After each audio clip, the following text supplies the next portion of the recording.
গোটা social media জুড়ে public কিন্তু বীতশ্রদ্ধ নেহা কক্করের নতুন গান ক্যান্ডি শপ নিয়ে।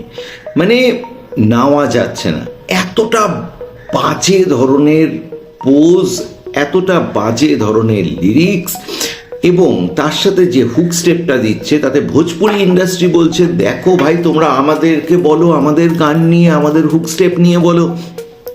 নেহা কক্কর তো সব হাত পার করে দিয়েছে।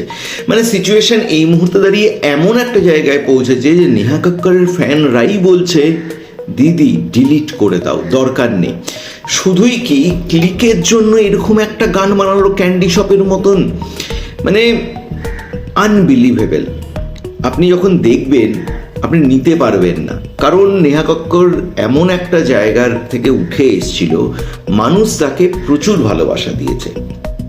নেহা কক্কর কিন্তু ইন্ডিয়ান আইডল থেকে ওঠা, এবং ইন্ডিয়ান আইডলের তার জার্নি মানুষ জানে। নেহা কক্কর একজন নিম্ন মধ্যবিত্ত পরিবার থেকে উঠে এসছে, যারা 3 ভাই বোন মিলেই গান করত।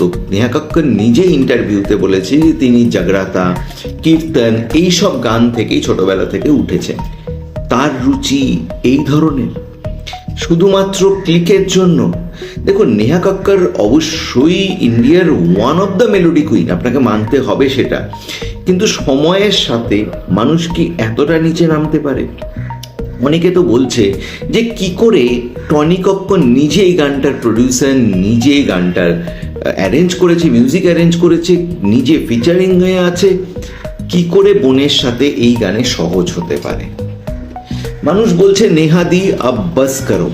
এ ভালোবাসা মানুষ নেহা কক্করকে দিয়েছিল, তার স্ট্রাগলের লাইফ প্রচুর কিছু থেকে দেখেছে। তার পরিবারের সাথে মানুষ দাঁড়িয়েছিল, ইন্ডিয়ান আইডলের সামনে থেকে শুরু করে বোম্বের একটি সময় টপ গান নেহা কক্কর গাইছে।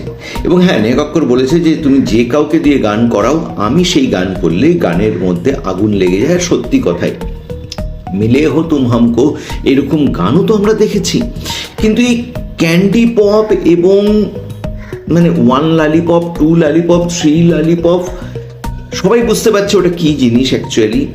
নেওয়া যাচ্ছে না, মানে যতটা বাজেভাবে রিপ্রেজেন্টেশন না, আজকের ডেটে দাঁড়িয়ে সত্যি হয়তো মনে হচ্ছে ইউটিউবে এইসবের উপরে একটু ব্যান হওয়া উচিত।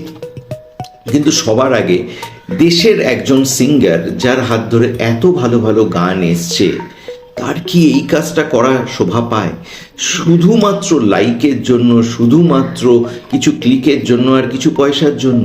হ্যাঁ, মিলে হো তুম হামকো এরকম গান যদি বলো, সেটা হয়তো সময় লাগে রিচে যেতে, কিন্তু এরকম গান ভাবে টাক করে রিচে যাবে। মানে আমি যেটা বললাম যে 34 লক্ষ অলরেডি ভিউ চলে গেছে, কিন্তু শুধুই কি ভিউটা ম্যাটার?